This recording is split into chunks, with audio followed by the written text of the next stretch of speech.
Praise lord. బాగున్నారా? మీకు అందరికీ నా హృదయపూర్వకమైన వందనాలు తెలియజేస్తూ ఉన్నాను. ప్రార్థన చేసుకొని వాక్యాన్ని ప్రారంభం చేసుకుందాం. స్తోత్రములు స్తోత్రములు స్తోత్రములు తండ్రి, మహాఘనుడా, మహోన్నతుడా, పరిశుద్ధుడా, ప్రేమ స్వరూపుడు అయిన యేసయ్య, మీ పరిశుద్ధమైన నామమునకై వందనాలు, కృతజ్ఞతాస్తుతి, స్తోత్రాలు తెలియజేసుకుంటూ ఉన్నాము తండ్రి. ఆది యందు వాక్యమైన దేవుడవు తండ్రి ప్రభు, వాక్యం చేత మమ్మలను ప్రతిరోజు నాయన, ప్రతి వారము నేను ఈ యొక్క టీవీ ద్వారా, ఈ యొక్క మెసేజ్ ద్వారా మాతో మాట్లాడుతున్నందుకు మా హృదయాలను, మా నడవడికను, మా ప్రవర్తనలను వాక్యం చేత సరిచేసుకొని జాగ్రత్తగా జీవించుటకు మీ సన్నిధిలో నమ్మకంగా నాయన, రక్త మాంసములతో ఉన్నటువంటి మేము మీ సన్నిధిలో నమ్మకంగా పరిశుద్ధంగా జీవించినట్లుగా, మీకు ఇష్టమైన జీవితము జీవించినట్లుగా పరిశుద్ధాత్మ తండ్రి నన్ను, మా అందరినీ మీ ఆత్మతో నింపి నడిపించి బ్రతికించమని, మీరు అక్కడకు సిద్ధపాటు చేయమని నజరేయుడైన యేసుక్రీస్తు నామంలో ప్రార్థించి వేడుకుంటున్నాను. పరలోకమందున్న నా తండ్రి, ఆమేన్. Praise lord. బాగున్నారండి? అందరు చాలా బాగున్నారా? నేనైతే చాలా బాగున్నాను. గుడారాల పండగలకు వెళ్ళాను.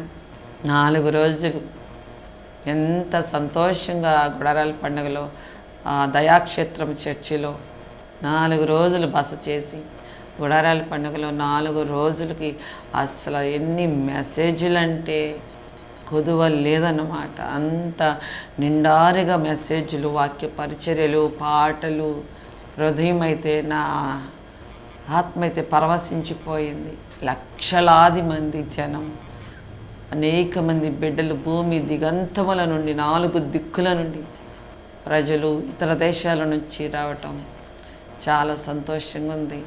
సమస్త ఘనత, మహిమ, ప్రభావముల గుడారాల పండగల ఆ విధంగా జరిపించినందుకు, వాతావరణాన్ని ఆయన స్వాధీనంలో ఉంచుకొని మంచి వాతావరణాన్ని ఇచ్చి జరిపించినందుకు, అపవాదిని బంధించి చక్కటి 4 రోజులు గుడారాల పండుగలు నడిపించినందుకు సమస్త ఘనత, మహిమ, ప్రభావములు నజరేయుడైన యేసుక్రీస్తు నామముల పరలోకమందున తండ్రికి కలుగునుగాక. ఆమేన్. Praise Lord. వందనాలు. వాక్యంలోకి వెళ్ళిపోదాం. 1వ పేతురు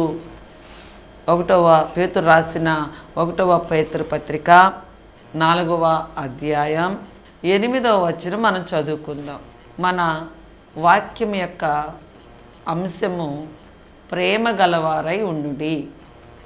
ప్రేమ గలవారై ఉండాలి మనం. మన అంశము పేరు ప్రేమ గలవారై ఉండుడి. 8వ వచనం చదువుకుందాం.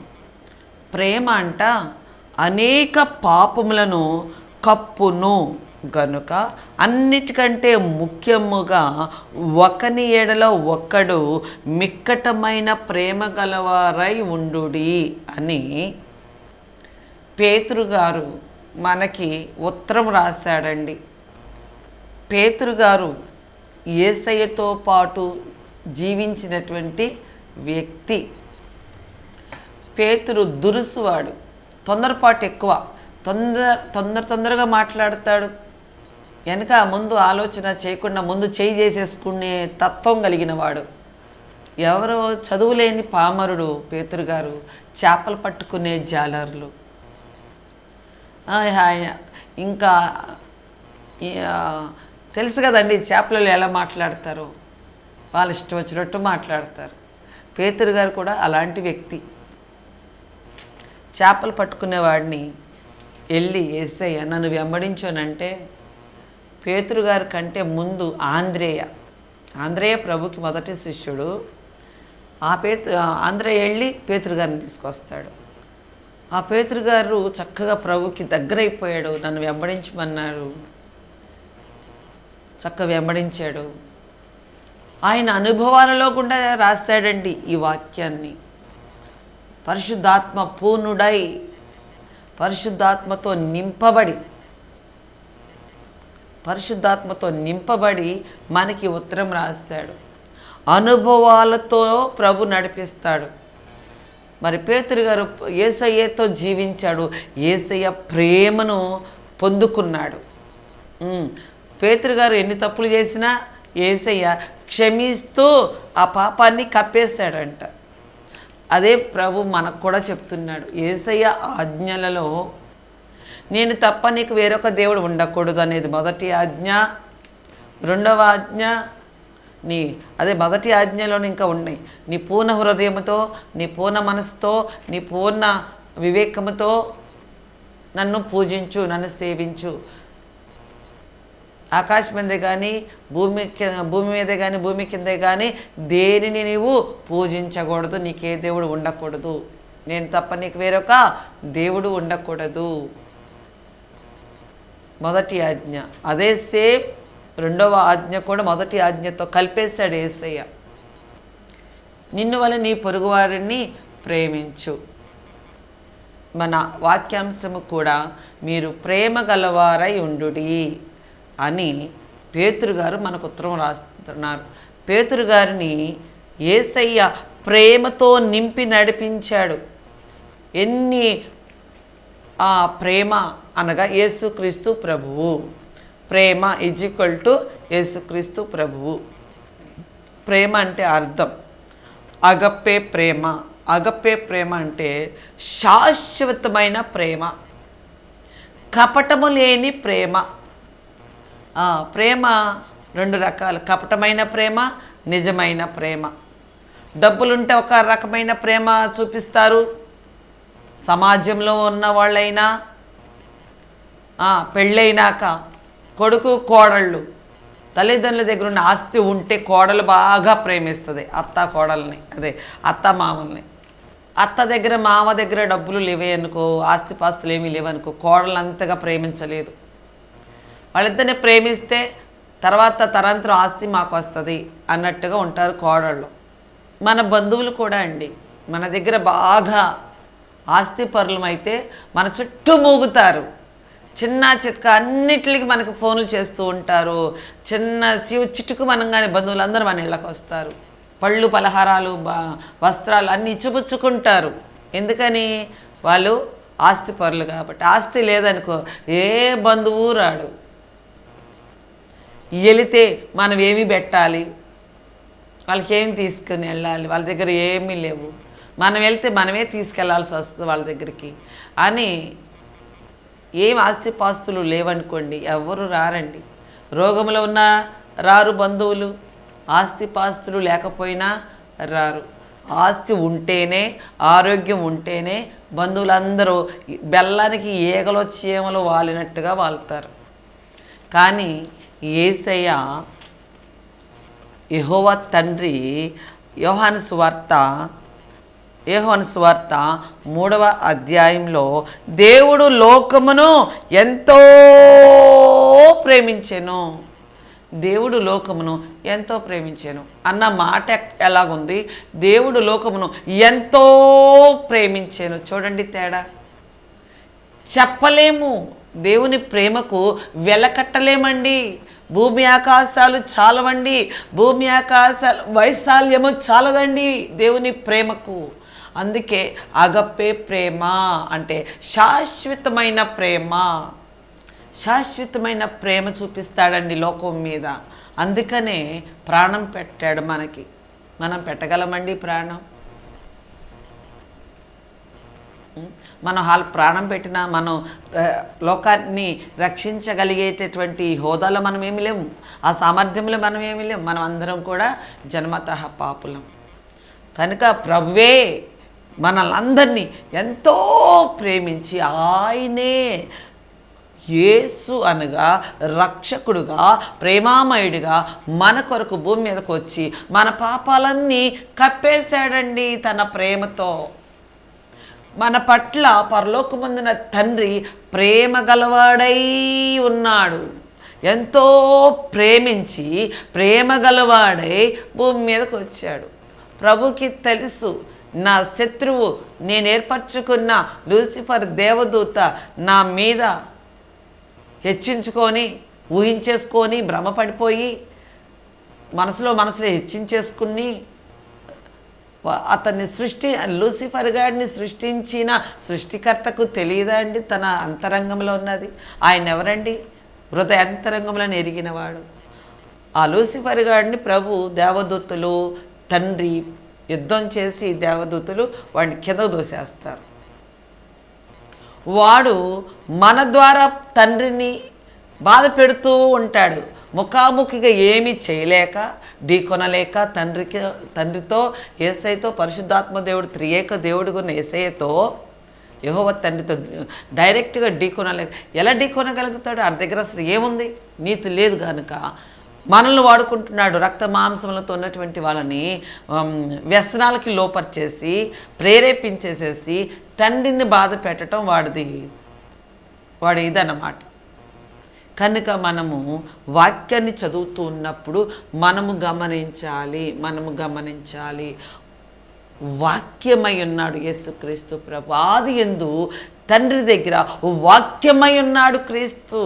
దేవుడు వాక్యమై ఉన్నాడు. ఆయనే క్రీస్తు, ఆయనే వాక్యము, ఆయనే తండ్రి, ఆయనే పరిశుద్ధాత్మ దేవుడు. త్రియేక దేవుడిగా మన మధ్యకు పరిశుద్ధాత్మ రూపంలో మన మధ్యలో వసించుచున్నాడు. ఇగో ఈ వాక్యము ద్వారా ప్రభు మాట్లాడుతూ ఉంటాడు. ఈ వాక్యమే దేవుడు. యేసునామమునకు మహిమ కలుగును గాక. ఎప్పుడైనా వాక్యమును చదువుకుంటూ ప్రియ క్రైస్తవీయ సంగమా, వాక్యాన్ని రోజు చదువుతున్నారా? రోజు చదువుతున్నప్పుడు పరిశుద్ధాత్మ తండ్రి, యేసయ్య ఈ వాక్యం చదువుతున్నానయ్యా, ఈ వాక్యము నా హృదయానికి జ్ఞానం నేర్పించవా, నాకు అర్థం చెప్పవా, భావంని నా మైండ్కి తెలియచేయవా అని ఎప్పుడైనా వాక్యం చదువుతూ ఉన్నప్పుడు ప్రభు నేను ఎప్పుడైనా అడిగావా? ప్రియ క్రైస్తవ సంగమా, ఎప్పుడైనా అలా వాక్యమును ముద్దు పెట్టుకున్నావా? యేసయ్యను ప్రేమిస్తున్నావా అంటే ఏంటి? పాపము చేయకోకుండా ఉండటమే యేసయ్యను ప్రేమించడము. ఇతరులను కించపరచుకోకుండా మౌనంగా ఉండటమే యేసయ్యను ప్రేమించటము. నువ్వు తగ్గించుకోవటమే నువ్వు యేసయ్యను ప్రేమించినట్టు అవుతావు అన్నమాట. మరి ఇలా క్రియలు మనం చేస్తున్నామా నా ప్రియ క్రైస్తవ సంగమా? ప్రభు అంటున్నారు, ప్రేమ గలవారై ఉండుడి. ప్రభు మన పట్ల ప్రేమ గలవాడై ఉండి మన పాపములన్నిటినీ కప్పేశాడండి, తన రక్తంతో కడిగేశాడండి. మరి ప్రభు మన పాపములను క్షమించిన ప్రకారంగా మనం ఇతరుల పాపములను మనము క్షమించగలుగుతున్నామా? ప్రేమతో తండ్రి ప్రేమతో మన పాపాలను క్షమించేశాడండి. మరి మన బంధువుల వలన మనకి ఇబ్బంది కలిగిందనుకోండి, మన ఇంట్లో వాళ్ళ ద్వారా మనకి ఇబ్బంది కలిగిందనుకోండి, మనల్ని బాధ పెట్టే విధంగా మాట్లాడారనుకోండి, మన మీద తప్పులు ఉన్నా లేకపోయినా మనల్ని బాధ పెడుతున్నారనుకోండి, మనము వాళ్ళని క్షమించే మనసుతో చూస్తున్నామా? వాళ్ళ మీద ద్వేషం పెట్టుకుంటున్నామా? మనల్ని బాధ పెట్టిన వారిని మనము ప్రేమతో వాళ్ళ తప్పులు మనం కప్పేయాలి, అంటే క్షమించేయాలి అని అర్థం. ప్రేమ గలవారై ఉండుడి అని అంటే దానికి అంతరార్థము క్షమించేవారుగా ఉండండి. నిన్ను బాధ పెట్టిన వారిని నువ్వు క్షమించేవాడుగా ఉండాలి. మనల్ని బాధ పెట్టేవారిని క్షమించేవారిగా ఉండాలి అంటే వాళ్ళ మీద మనకి ప్రేమ కలిగి ఉండాలి. ప్రేమ ఉంటేనే క్షమించగలిగే మనసు మన మీద ఉంటుంది, మనలో ఉంటుంది అన్నమాట. అదే యేసయ్య కూడా మన పట్ల చేసింది. ఆయన మన పట్ల దేవుడు లోకాన్ని ఎంతో ప్రేమించాడు కనుకనే మన పాపాలని క్షమించేశాడు. కనుక మనము కూడా యేసయ్య ఏం చెప్పాడు? నిన్ను వలె నీ పొరుగువారిని ప్రేమించు. ప్రభు వచ్చే వరకు మన ఇరుగు పొరుగు వారిని మనం ప్రేమిస్తూనే ఉండాలి, క్షమిస్తూనే ఉండాలి. అప్పుడే మనల్ని కూడా క్రీస్తు ప్రేమిస్తూ ఉంటాడు, క్షమిస్తూ ఉంటాడు. ప్రియ క్రైస్తవ సంగమా, యేసయ్య మాత్రం మనల్ని ప్రేమించాలి, మనల్ని క్షమించేయాలి. కానీ మనం ఎవరైనా మనల్ని తక్కువ చేసి మాట్లాడినా, ఇబ్బంది పెట్టి మాట్లాడినా, నానా మాటలు మాట్లాడినా వాళ్ళని మనం ప్రేమించలేము, వాళ్ళని క్షమించలేము. పైపెచ్చు వాళ్ళని ఇంకా తిడుతూ ఉంటాం, వాళ్ళ మీద ద్వేషం పెట్టుకుంటాం, వాళ్ళ మీద కచ్చి పెట్టుకుంటాం, వాళ్ళు అదైపోవాలి వీళ్ళు ఇదైపోవాలి అని అనుకుంటాం మనం. కానీ తండ్రి అలా కాదండి. యేసయ్య మనం యేసయ్యను ఎంత బాధ పెట్టినా మన వ్యసనాలతో, యేసయ్యేమో పరిశుద్ధుడు, మనము టీవీ చూస్తున్నాం, సీరియల్స్ చూస్తున్నాం, ఫోన్లు చూస్తున్నాం, అబద్ధాలు ఆడుతున్నాం, దొంగతనాలు చేస్తున్నారు. ఇవన్నీ చేస్తూ మనం ప్రభువుని ఏం చేస్తున్నాం? బాధ పెడుతున్నాం. కానీ యేసయ్య మనల్ని ఎంతో ప్రేమించి మనం చేస్తున్న ప్రతి అవిధేయతలు, తప్పులు అన్నీ ఆయన ప్రేమతో కప్పేస్తున్నాడండి. మరి మనం ఏం చేస్తున్నాం? మన తోటి వారిని, మన అత్తని క్షమించగలుగుతున్నామా? మన కోడలిని క్షమించగలుగుతున్నామా? మన తోటి కోడలిని క్షమించగలుగుతున్నామా? ఓర్పండి, ఓర్పుతోనూ ప్రేమతోనూ క్షమించాలి, సహించాలండి. మనల్ని బాధ పెట్టేవారిని మనము ప్రేమతో సహించాలండి. అప్పుడే మీలో నాలో క్రీస్తు నివసిస్తాడు. మనలో తప్పులన్నీ పెట్టేసుకొని ప్రభువా నాకు అది చేయవా, నాకు ఇది చేయవా, అయ్యా నా పాపాలు క్షమించవా అని ప్రార్థన చేస్తే ప్రయోజనం ఏముంటుంది చెప్పండి? మనం ఇతరుల్ని ప్రేమించలేనప్పుడు ప్రభు మనల్ని ఎలా ప్రేమిస్తాడు? ఇతరుల తప్పులు మన గురించి తప్పులుగా ఉన్నప్పుడు, తప్పు వేసినప్పుడు వాళ్ళని మనం క్షమించకపోతే, వాళ్ళని ప్రేమించకపోతే ప్రభు మనల్ని ఎలా క్షమిస్తాడు, ఎలా ప్రేమిస్తాడు? ప్రియ క్రైస్తవ సంఘమా, గమనించండి, గ్రహించండి. మనకొక న్యాయం, మనల్ని బాధ పెట్టే వారికి ఒక న్యాయమా? అందరికీ ఒకే న్యాయం, ఒకే తీర్పు కదా. ప్రభు అంటున్నాడు 12 మంది శిష్యులతో ప్రార్థన నేర్పించేటప్పుడు పరలోకమందున మా తండ్రి అని స్టార్ట్ చేయమన్నారు. ప్రియ క్రైస్తవ సంఘమా, మీరు ప్రార్థన చేసుకునేటప్పుడు పరలోకమందున మా తండ్రి అని స్టార్ట్ చేయండి. మళ్ళీ లాస్ట్లో నజరేయుడగు యేసుక్రీస్తు నామములో అడిగి ప్రార్థించి వేడుకుంటున్నాను పరలోకమందున మా తండ్రి. స్టార్టింగ్లో పరలోకమందున మా తండ్రి, ఆఖరిలో కూడా ముగింపులో కూడా పరలోకమందున మా తండ్రి. తండ్రికిను మనకును మధ్యవర్తి నజరేయుడగు యేసుక్రీస్తు ప్రభు. ఆయనే ప్రేమామయుడై ఉన్నాడు, ఆయనే ప్రేమ స్వరూపుడై ఉన్నాడు, ఆయనే మన పట్ల ప్రేమ గలవాడై ఉన్నాడు. మనము యేసయ్య బిడ్డలంగా పిలువబడాలి అంటే దోషులమైన మనల్ని, పాపములమైన మనల్ని ప్రభు ఎంతో ప్రేమించి మన పాపాలన్నీ కడిగి వేసినట్లుగా మనల్ని ఎవరైతే బాధ పెడుతున్నారో ప్రభు మన మీద చూపించిన ప్రేమ, ప్రభు యేసయ్య మన మీద చూపించిన కృప, జాలి, దయ మన వాళ్ళ మీద కూడా చూపాలి. ప్రభు మనకి ఉచితంగా ఇచ్చాడు ఆయన ప్రేమను. ఆయన మనల్ని ఉచితంగా క్షమించేశాడు, రక్షణ ఇచ్చాడు, కృప ఇచ్చాడు. మనకి అవన్నీ పరలోకముల నుండి ఆ సిలువ ద్వారా మనకి ఉచితంగా ఇచ్చాడండి. మరి మనం ఉచితంగా ఇస్తున్నామా? మనల్ని బాధ పెట్టిన వారిని క్షమిస్తున్నామా? మనల్ని బాధ పెట్టిన వారిని ప్రేమించి వారి గురించి ప్రార్థిస్తున్నామా? తండ్రి అయ్యా ఆ బిడ్డని నేను క్షమించుచున్నాను. ప్రభు అంటున్నారు ఇక్కడ, నీకు కీడు చేసిన వారికి మేలు చెయ్యి, నిన్ను బాధించిన వారి కొరకు ప్రార్థన చెయ్యి అని ఇక్కడ యేసయ్య వాక్యంలో చెబుతూ ఉన్నాడు. మరి మనం ప్రార్థన చేస్తున్నామా? మనల్ని బాధ పెట్టిన వారి కొరకు, మనకి కీడు చేశారనుకో వాళ్ళ కొరకు మనం ప్రార్థన చేస్తున్నామా? వాళ్ళకి మేలు చేయండి అయ్యా, వాళ్ళని క్షమించండి అయ్యా అని మనం ఎప్పుడైనా ప్రార్థన చేసామా? మనకు కీడు చేసిన వారి గురించి, మేలు చేస్తే వాళ్ళ గురించి తలుచుకుంటాం, ప్రార్థన చేస్తాం. మనకి కీడు చేశారనుకో, మనకి బాధ కలిగించారనుకో వాళ్ళని మనం ప్రేమించగలుగుతున్నామా? క్షమించగలుగుతున్నామా? ప్రభు అంటున్నారు, నిన్ను బాధ పెట్టిన వారి గురించి, నీకు కీడు చేసిన వారి గురించి నీవు నాకు మొరపెట్టు, వాళ్ళని నీవు ప్రేమించు, కీడు చేసిన వారికి మేలు చెయ్యి అని అంటున్నారు. ప్రియ క్రైస్తవ సంఘమా, మనకి కీడు చేసిన వారికి మనం మేలు చేసామా? ఒకసారి గమనించండి. ఇక నుంచి ఈ యొక్క వాక్యము ద్వారా ప్రభు మనతో మాట్లాడారు కదా, మీరు ప్రేమ గలవారై ఉండుడి. ఇక నుంచి మనల్ని ఎవరైనా బాధ పెట్టినా, నిందించినా, అవమానించినా, కీడు చేసినా, మన ఆనందంగా, మన సంతోషంగా, మన ఇల్లు సంతోషంగా ఉన్నప్పుడు నరదృష్టి మనుషులు, దుష్ట మనుషులు కొంతమంది ఉంటారు, మన ఇరుగు పొరుగు వారు ఉంటారు, మన ఇంట్లో వాళ్ళే ఉంటారు, మనకేదో ఒకటి తగలాలని చేస్తూ ఉంటారు. వాళ్ళు అలా ఉంటున్నారని మనము వాళ్ళని చూసి మనం మత్సర పడకూడదండి. వాళ్ళ మీద మనం ద్వేషం పెట్టుకోకూడదండి. మనము ప్రభు సన్నిధిలో వారి కొరకు ప్రార్థన చేయాలి. ప్రార్థన చేసినప్పుడు మన మీద ప్రభు యొక్క రక్తము ప్రోక్షించబడి ఉంటుంది. మనకి ఎటువంటి హాని జరగదు. యేసు నామమునకు మహిమ కలిగి ప్రేమతో కీడును జయించుదుముగాక. ఆమేన్. యేసు నామమునకు మహిమ కలుగును గాక.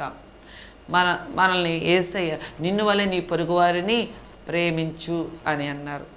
అలాగే మనము ప్రేమిస్తూ ఉన్నప్పుడు మన పొరుగువారిని, మనల్ని ద్వేషించిన వారిని, మనల్ని ప్రేమించిన, మనకి అపకారం చేస్తున్నటువంటి వాళ్ళని మనము ప్రేమతో మనం సహిస్తూ వెళ్తున్నాం అనుకోండి, క్రీస్తు యందు మనం నిలిచి ఉన్నాం అనుకోండి, ఇక్కడ ఉంటుంది చూడండి 1 పేతురు 4వ అధ్యాయంలో 13వ వచనంలో 12వ వచనం చదువుతాం. ప్రియులారా, మిమ్మను శోధించుటకు మీకు కలుగుచున్న అగ్ని వంటి మహాశ్రమను గూర్చి మీకేదో ఒక వింత సంభవించినట్లు ఆశ్చర్యపడకుడి.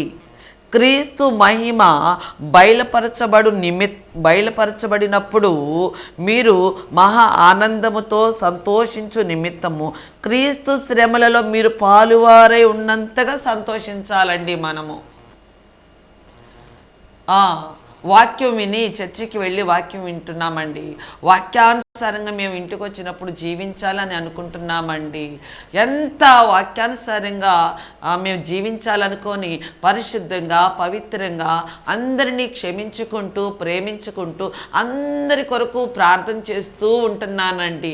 ఎంత బలంగా, ఎంత ఎక్కువగా ప్రార్థన చేస్తానో ప్రజల కోసం, అంతగా మా ఇంట్లో శ్రమలు వచ్చేస్తున్నాయండి అని అంటారు కొంతమంది.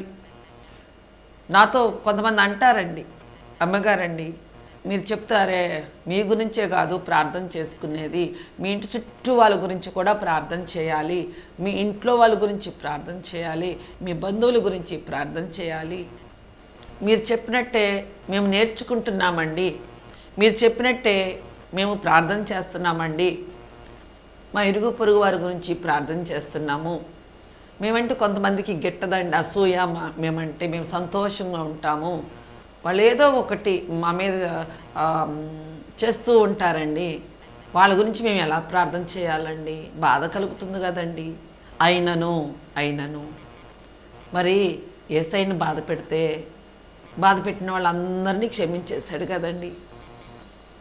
క్రీస్తు శ్రమలలో మీరు పాలువారై ఉన్నంతగా సంతోషించాలి. మనం బాధ వస్తున్నప్పుడు, నిందలు వస్తున్నప్పుడు, శోధనలు వస్తున్నప్పుడు, శ్రమలు వస్తున్నప్పుడు, ఎప్పుడు మన ఇరుగు పొరుగు వారి గురించి ఆత్మతో, సత్యముతో ప్రభు సన్నిధిలో మనం ప్రార్థన చేస్తున్నప్పుడు, ఆత్మల భారముతో మనం ప్రార్థన చేస్తున్నప్పుడు,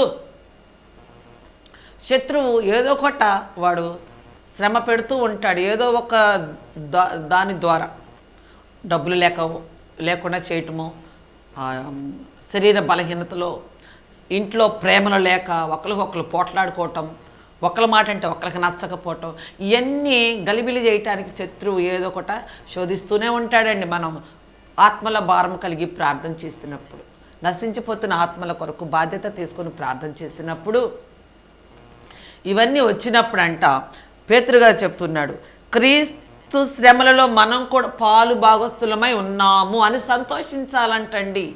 అంతేగాని అమ్మో వాళ్ళ కోసం వీళ్ళ కోసం, మా ఇంటి చుట్టూ వాళ్ళందరి కోసం ప్రార్థన చేస్తుంటే, మా ఇంటి పక్కన అమ్మాయి అస్సలు పిచ్చి సినిమాలు చూసిద్దండి, టీవీ అసలు టీవీకి రెస్టే ఉండదండి. ఆ అమ్మాయి గురించి ప్రార్థన చేస్తున్నానండి, ఒక్కటే బూతులండి. మా ఇంటికి వస్తే ఏదో ఒకటి ఎత్తుకుపోకుండా ఉండదండి. ఆ అమ్మాయి కొరకు ప్రార్థన చేస్తుంటేనండి నా దగ్గరికి దయ్యం వచ్చిందండి, సైతాన్ వచ్చింది, నల్లటి ఆకారంతో వచ్చిందండి. అమ్మో ఆ అమ్మాయి గురించి ప్రార్థన చేస్తే ఇట్ట కనపడింది అని అంటారండి.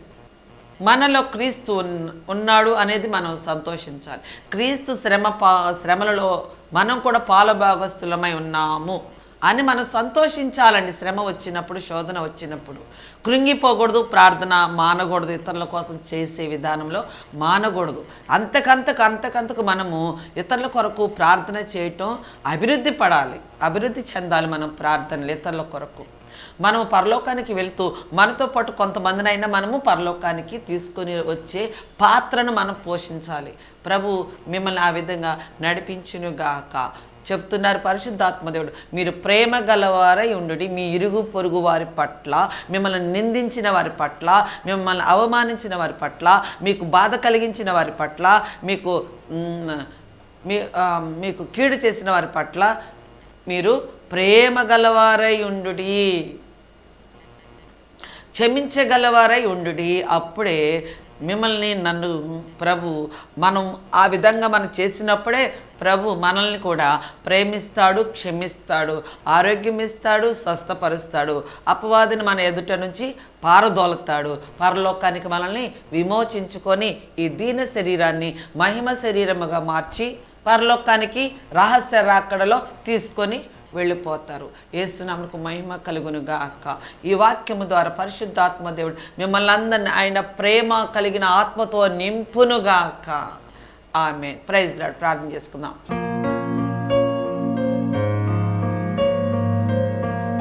స్తోత్రములు స్తోత్రములు స్తోత్రములు తండ్రి, ప్రేమ స్వరూపుడు అయిన తండ్రి, మీకు వందనాలు. మా కొరకు ప్రాణం పెట్టి మా పాపములను క్షమించి మీ ప్రేమతో మా పాపములన్నిటిని కప్పివేసి మీరు ఎక్కడి నుంచి ప్రేమ గలవారై ఉండుడి, నేను ప్రేమ కలిగిన వాడినై ఉన్నాను, నా బిడ్డలుగా మీరు పిలవబడాలి అంటే మీరు కూడా మీ ఇరుగు పొరుగు వారిని, మిమ్మల్ని బాధ పెట్టిన వారిని ప్రేమించి క్షమించుడి.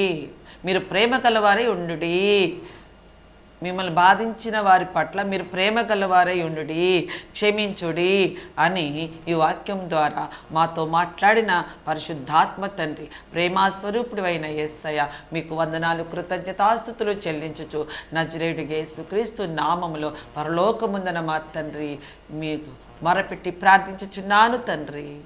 ఆమేన్. ఆమేన్. Praise Lord. వందనాలు.